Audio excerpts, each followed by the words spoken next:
రైటిక updates చూసుకున్నట్లయితే జనవరి 3న అమెరికాలోని మేరీలాండ్లో హైదరాబాద్కు చెందిన యువతి గొడిశాల నిఖిత ఆత్మహత్యకైతే గురైంది. ఈ కేసులో ఇంటర్పోల్ పోలీసులు ఆమె మాజీ ప్రియుడు అర్జున్ శర్మను అయితే తమిళనాడులో అరెస్ట్ చేశారు. డిసెంబర్ 31 నుంచి నిఖితారావు కనిపించలేదు. జనవరి 3న అర్జున్ శర్మ అపార్ట్మెంట్లో ఆమె మృతదేహాన్ని అక్కడి పోలీసులు అయితే గుర్తించారు. కాగా జనవరి 2న అర్జున్ శర్మ నిఖిత మిస్సింగ్ పై అయితే పోలీసులకు ఆశ్రయించాడు. సో హోవార్డ్ కౌంటీ పోలీసులకైతే నిఖిత మిస్సింగ్ పై కంప్లైంట్ చేశారు. చివరిగా ఆమెను న్యూ ఇయర్ రోజున చూసినట్లు పోలీసులకు ఇచ్చిన ఫిర్యాదులో పేర్కొన్నాడు. అదే రోజున అతను ఇండియాకు వచ్చాడు. దీంతో పోలీసులకు అర్జున్ పై అనుమానం కలిగింది. అతని అపార్ట్మెంట్లో తనిఖీ చేయగా జనవరి 3న నిఖిత మృతదేహం లభ్యమైంది. ఈ కేసులో అతడిని అనుమానితుడిగా అయితే చేర్చారు. ఆపై అరెస్ట్ వారెంట్ కూడా జారీ చేశారు. జనవరి 3న అమెరికాలోని మేరీలాండ్లో హైదరాబాద్కు చెందిన యువతి గొడిశాల నిఖిత హత్యకైతే గురైంది. ఈ కేసులో ఇంటర్పోల్ పోలీసులు ఆమె మాజీ ప్రియుడు అర్జున్ శర్మను తమిళనాడులో అరెస్ట్ చేశారు. డిసెంబర్ 31 నుంచి నిఖితారావు కనిపించలేదు. జనవరి 3న అర్జున్ శర్మ అపార్ట్మెంట్లో ఆమె మృతదేహాన్ని అక్కడి పోలీసులు గుర్తించారు. కాగా జనవరి 2న అర్జున్ శర్మ నిఖిత మిస్సింగ్ పై అయితే పోలీసులను ఆశ్రయించాడు.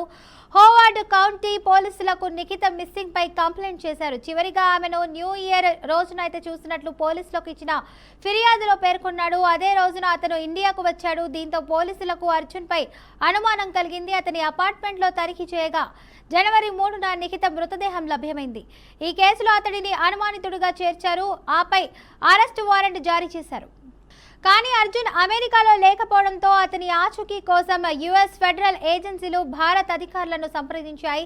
ఇక ఈ క్రమంలో ఇంటెలిజెన్స్ అధికారుల నుంచి అందిన సమాచారంతో ఇంటర్పోల్ పోలీసులైతే తమిళనాడులో అర్జున్ను అరెస్టు చేశారు. అతన్ని అమెరికా పోలీసులకు అప్పగించేందుకు భారత్ అధికారులు అయితే ఏర్పాటు చేస్తున్నారు. కాగా గొడిశాల నిఖిత 2025 ఫిబ్రవరి నుంచి వేదా హెల్త్లో డేటా అండ్ స్ట్రాటజీ అనలిస్ట్గా పనిచేస్తుంది. మేరీలాండ్లోని ఎలికాట్ సిటీలో స్థిరపడింది. ఇటీవలే ఆమె కంపెనీ నుంచి రాయలసీమలో మరోసారి పాత కక్షలు భగ్గుమన్నాయి. కర్నూలు జిల్లాలోని ఎమ్మిగనూరు మండలం కంతనాతి గ్రామంలో పాత కక్షలు హింసాత్మకంగా మారాయి. ప్రత్యర్థుల దాడిలో 2 వ్యక్తులు ఆత్మహత్యకైతే గురయ్యారు. వెంకటేష్ అనే వ్యక్తిని పొలంలో, పరమేష్ ను ఇంట్లో ప్రత్యర్థులు హత్య చేశారు. పొలం పనులు ముగించుకొని ఇంటికి వెళ్తున్న సమయంలో శివార్లో కాపు కాచి గోవింద్ వీరేశమ్మ దంపతులపై అయితే వేట కొడవళ్లతో దాడి జరిగింది. ఈ ఘటనలో వీరేశమ్మ కుమారుడు 5 ఏళ్ల బాలుడు లోకేంద్రకు అయితే తీవ్ర గాయాలు కాగా గోవింద్ భార్య వీరేశమ్మకు స్వల్ప గాయాలయ్యాయి. గాయపడిన వారిని అయితే ఎమ్మిగనూరు ఆసుపత్రికి తరలించారు. గోవింద్ పరిస్థితి అయితే విషమంగా ఉండడంతో కర్నూలు ఆసుపత్రికి తరలించారు. ఈ ఘటనతో గ్రామంలో ఉద్రిక్త పరిస్థితులు అయితే నెలకొన్నాయి.